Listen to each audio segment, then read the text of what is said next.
Nature first ಈಕೋವಿಲೇಜ್ನಲ್ಲಿ ಸುಮಾರು 16 ಮಾಡೆಲ್ಗಳನ್ನು ಮಾಡಿದ್ದೀವಿ. ಸುಸ್ಥಿರ ಬದುಕಿಗಾಗಿ ಅವು ಬಹಳ ಅವಶ್ಯ ಅಂಥೇಳಿ ಅವುಗಳನ್ನು ಇಲ್ಲಿ ಪ್ರದರ್ಶನ ಮಾಡೋದ್ರ ಜೊತೆಗೆ ಅವುಗಳ ಉಪಯೋಗವನ್ನು ಕೂಡ ಇಲ್ಲಿ ಮಾಡ್ತಾ ಇದ್ದೀವಿ. ಅದರಲ್ಲಿ ಈ ಸೋಲಾರ್ ಆ್ಯಂಡ್ ವಿಂಡ್ ಮಿಲ್ ಕೂಡ ಒಂದು ಮಾಡೆಲ್. ಇದು ಸೋಲಾರ್ ವ್ಯವಸ್ಥೆಯಿಂದ ನಾವು 4 KVA ವಿದ್ಯುತ್ತನ್ನು ಉತ್ಪಾದನೆ ಮಾಡ್ಕೊಳ್ತೀವಿ. ಅದೇ ರೀತಿ ಒಂದು ವಿಂಡ್ ಮಿಲ್ಲಿಂದ 1 KVA ನಾವು ಉತ್ಪಾದನೆ ಮಾಡ್ಕೊಳ್ತೀವಿ. ಇದರಿಂದ 5 KVA ನಮಗೆ ಒಟ್ಟಾರೆ ಸಿಗುತ್ತೆ. ನಮ್ಮ ಈಕೋ ವಿಲೇಜ್ನ ಪ್ರತಿನಿತ್ಯ ಬಳಕೆಗೆ ಬೋರ್ವೆಲ್ಗಳನ್ನು ಬಿಟ್ಟು ಪ್ರತಿನಿತ್ಯ ಬಳಕೆಗೆ ಎಷ್ಟು ಬೇಕೋ ಅಷ್ಟು ಉತ್ಪಾದನೆಯನ್ನು ನಾವೇ ಸ್ವಂತವಾಗಿ ಮಾಡ್ತಾಯಿದ್ವಿ. ಸುಮಾರು 100 ಬಲ್ಬ್ಗಳು, ಒಂದು ಫ್ರಿಜ್ ಇರ್ಬೋದು, ಹಾಗೆಯೇ ಗ್ರೈಂಡರು, ಈ ರೀತಿ ನಮ್ಮ ಎಲ್ಲ ಕಾಟೇಜ್ಗಳು ಕೂಡ ಈ ವ್ಯವಸ್ಥೆ ಸೋಲಾರ್ ವ್ಯವಸ್ಥೆ ಇದೆ. ಇದನ್ನು ನಾವ್ಯಾಕೆ ಮಾಡಬೇಕು, ನಾವ್ಯಾಕೆ ಮಾಡ್ಕೋಬಾರ್ದು ಅನ್ನೋದ್ರ ಬಗ್ಗೆ ಹೇಳೋದಾದರೆ, ಇವತ್ತು ನಮ್ಮ ಮನೆಗೆ ವಿದ್ಯುತ್ ಬೇಕು, ಇವತ್ತು ನಮ್ಮ ಮನೆಗೆ ಫ್ರಿಜ್ ಬೇಕಂತೀವಿ, ಅಲ್ಲಿ ಫ್ಯಾನ್ಗಳು ಬೇಕು, AC ಗಳು ಬೇಕು, ನಮ್ಮ ಕಂಪ್ಯೂಟರು, ಲ್ಯಾಪ್ಟಾಪ್ ಇವೆಲ್ಲ ನಮ್ಮ ಕರೆಂಟ್ಗಳು ಬೇಕು. ಒಂದು ವೇಳೆ ನಾವು ನಮ್ಮ ಮನೆಯಲ್ಲಿನೇ ಈ ಉತ್ಪಾದನೆ ಮಾಡಿಕೊಳ್ಳೋದಾದರೆ ನಿಸರ್ಗಕ್ಕೆ ಎಷ್ಟೊಂದು ಲಾಭ ಆಗುತ್ತೆ. ಇವತ್ತು ನಮ್ಮ ಮನೆಗೆ ಬರುವಂಥ ವಿದ್ಯುತ್ತನ್ನು ನಾವು ಪಡೀಲಿಕ್ಕೆ ಎಲ್ಲೋ ಆಣೆಕಟ್ಟುಗಳನ್ನು ಕಟ್ತೀವಿ. ಆಣೆಕಟ್ಟುಗಳ ಹಿಂದ್ಗಡೆ ಲಕ್ಷಾನು ಹೆಕ್ಟೇರ್ಸ್ ಭೂಮಿಯಲ್ಲಿ ಇರುವಂಥ ಮರಗಳು ಆ ನೀರಿಗೆ ಒಣಗಿ ಹೋಗ್ತವೆ. ಆ ರೂಟ್ಸ್ ಎಲ್ಲ ರಾಟನ್ ಆಗಿ ಗಿಡ ಮರಗಳು ಸತ್ತು ಹೋಗ್ತವೆ. ಅಂದರೆ we lose more than lakhs and crores of trees for water stagnation.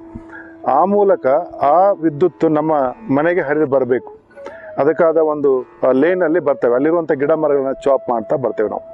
ಹಾಗಾದರೆ ಒಂದು ಗಿಡ ಬದುಕಿದರೆ 36 ಲಕ್ಷದಷ್ಟು ಲಾಭ ಆಗುವಂಥ ಗಿಡ ಮನುಷ್ಯನಿಗೆ 5 ಲಕ್ಷದಷ್ಟು ಆಕ್ಸಿಜನ್ ಕೊಡ್ತದೆ, 6 ಲಕ್ಷದ ಮಣ್ಣನ್ನು ಹಿಡಿದಿಟ್ಟುಕೊಂಡಿರ್ತದೆ, ಮಳೆ ನೀರನ್ನು ಭೂಮಿಗೆ ಮರುಪೂರ್ಣ ಮಾಡ್ತದೆ, ಪಕ್ಷಿಗಳಿಗೆ ಪ್ರಾಣಿಗಳಿಗೆ ಆಧಾರವಾಗಿರುವಂಥದ್ದು, ಆಮ್ಲಜನಕ ಕೊಡುವಂಥದ್ದು. ಇಂಥ ಮರಗಳನ್ನು ನಾವು ಕಡಿದು ವಿದ್ಯುತ್ತನ್ನು ಪಡೆಯೋದು ಎಷ್ಟು ಅದು ಸರಿ? ನಾವು ವಿಚಾರ ಮಾಡಬೇಕು. ನಮ್ಮ ಮನೆ ಅಂಗಳದಲ್ಲೇ ಸೌರಶಕ್ತಿಯನ್ನು ನಾವು ಬಳಸ್ಕೊಂಡು ಯಾವ ರೀತಿ ನಮ್ಮ ಮನೆಗೆ ಬೇಕಾಗಿರುವಂಥ ಅವಶ್ಯಕತೆಯನ್ನು ಪೂರೈಸ್ಕೊಳ್ಳಿಕ್ಕೆ ಸಾಧ್ಯ ಇದೆ, ಭಾಳ ಸರಳವಾಗಿದೆ. ಅಂಥ ವಿಧಾನಗಳನ್ನು ಪ್ರದರ್ಶಿಸಲಿಕ್ಕೆ ಇಲ್ಲಿ ಮಾಡಿದ್ದಿದೆ. ಇವತ್ತು ನೀವು ದೊಡ್ಡ ದೊಡ್ಡ ವಿಂಡ್ ಮಿಲ್ಗಳನ್ನು ನೋಡಿರ್ತೀರ. ಅವು ಯಾರು ದೊಡ್ಡ ದೊಡ್ಡ ವಿಂಡ್ ಮಿಲ್ಗಳು. ಅದರಿಂದ ಅಗೇನ್ ನೀವು ಅಲ್ಲಿ ಸುಮಾರು 5% ಪಕ್ಷಿಗಳ ನಾಶ ಆ ದೊಡ್ಡ ದೊಡ್ಡ ವಿಂಡ್ ಮಿಲ್ಗಳಿಂದ ಆಗ್ತಾ ಇದೆ. ಅದೇ ರೀತಿ ಅಲ್ಲಿ ಉತ್ಪಾದನೆ ಆಗಿರುವಂಥ ಒಂದು ವಿದ್ಯುತ್ತನ್ನು ನಿಮ್ಮ ಮನೆ ಅಂಗಳಿಗೆ ತರಲಿಕ್ಕೆ ಕೂಡ ಅಲ್ಲಿ ಎಷ್ಟೋ ಗಿಡ ಮರಗಳನ್ನು ನಾವು ಕಡಿತೀವಿ. ಇದರ ಬದಲು ಈ ರೀತಿ ಸ್ವಾವಲಂಬಿಯಾಗಿ ಸುಸ್ಥಿರ ಮಾಡೆಲ್ಗಳನ್ನು ನಮ್ಮ ಜೀವನದಲ್ಲಿ ಅಳವಡಿಸಿಕೊಂಡಿದ್ದಾದರೆ ಈ ಪ್ರಕೃತಿಯು ಬದುಕ್ತದೆ. ಆ ಪ್ರಕೃತಿಯ ಜೊತೆಗೆ ಅದರ ಆಶೀರ್ವಾದದಲ್ಲಿ ನಾವು ಕೂಡ ಬದುಕ್ತೇವೆ. ಇಲ್ಲಾಂದರೆ ಈ ಬದುಕಿಗೆ ಒಂದು ಅಂತ್ಯ ಈಗಾಗಲೇ ಬಂದಿದೆ.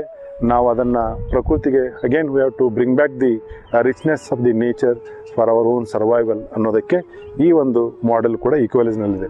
ಇನ್ನೊಂದು, ಇದನ್ನು ಬಳಸ್ಕೊಂಡು ನೋಡಿಕೊಂಡು ಇದರ ಬಗ್ಗೆ ಟ್ರೈನಿಂಗನ್ನು ತೊಗೊಂಡು ಯುವಕರು ಕೂಡ ಹೆಚ್ಚು ಉದ್ಯೋಗವನ್ನು ಪಡೆಯಬಹುದಾಗಿದೆ. ಈ ದಿಶೆಯಲ್ಲಿ ನಾವು ಯುವಕರಿಗೆ ತರಬೇತಿಯನ್ನು ಕೂಡ ಈಕ್ವಲೇಜ್ನಲ್ಲಿ ಕೊಡ್ತಾ ಇರ್ತೇವೆ. ಈ ಸಾರಿ ಯುನೈಟೆಡ್ ನೇಷನ್ಸ್ ಆರ್ಗನೈಸೇಷನ್ದವ್ರು ಏನು ಹೇಳಿದ್ದಾರೆ, ಈ ಮೈಗ್ರೇಟರಿ ಬರ್ಡ್ಸ್ ಸಂಖ್ಯೆ ಭಾಳ ಕಡಿಮೆ ಆಗ್ತಾಯಿದೆ. ಯಾಕಂದರೆ ನಾವು ಯಾವುದು ಅನ್ಸಸ್ಟೈನೇಬಲ್ ಇವತ್ತೇನು ವಿದ್ಯುತ್ತನ್ನು ಉತ್ಪಾದನೆ ಮಾಡಿಕೊಂಡು ಅದನ್ನು ನಾವು ಟ್ರಾನ್ಸ್ಪೋರ್ಟ್ ಮಾಡ್ತೀವೋ ಅದರಲ್ಲಿ ಏನಾಗ್ತಾಯಿದೆ ಅಂತಂದರೆ ಎಷ್ಟೋ ಪಕ್ಷಿಗಳು ತಮ್ಮ ಜೀವವನ್ನು ಕಳೆದುಕೊಳ್ತಾ ಇದ್ವಿ. Migratory birds are so important for the sustainability of the world. ಎಷ್ಟೋ 100 ಕಿಲೋಮೀಟರು 1000 ಕಿಲೋಮೀಟರ್ಗಳ ದೂರದಿಂದ ಬಂದು ಇಲ್ಲಿ ತಮ್ಮ ಅಭಿವೃದ್ಧಿಯನ್ನು ಮಾಡಿಕೊಂಡು ಮತ್ತೆ ಅವು ತಮ್ಮ ತವರೂರಿಗೆ ಹೋಗ್ತವೆ. ಅಂಥ ಪಕ್ಷಿಗಳು ಕೂಡ ಇವತ್ತು ಸಂಕಟದಲ್ಲಿವೆ.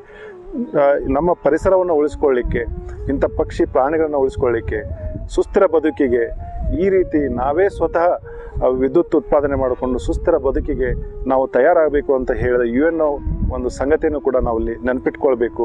ಆ ದಿಸೆಯಲ್ಲಿ ನಾವೆಲ್ಲರೂ ಪ್ರಯತ್ನ ಮಾಡಬೇಕು ಅನ್ನೋದು ನಮ್ಮ ಒಂದು ಬೇಡಿಕೆ ಕೂಡ. ನಮ್ಮ ಮನೆಗೆ ವಿದ್ಯುತ್ ಬೇಕು. ಸುಮಾರು ನಮ್ಮ 2 ಫ್ಯಾನ್ಗಳು, ಒಂದು 4 ಲೈಟ್ಗಳು ಬೇಕು ಅಂತಂದರೆ 2 KVA ವಿದ್ಯುತ್ ನಮಗೆ ಸಫಿಷಿಯೆಂಟ್.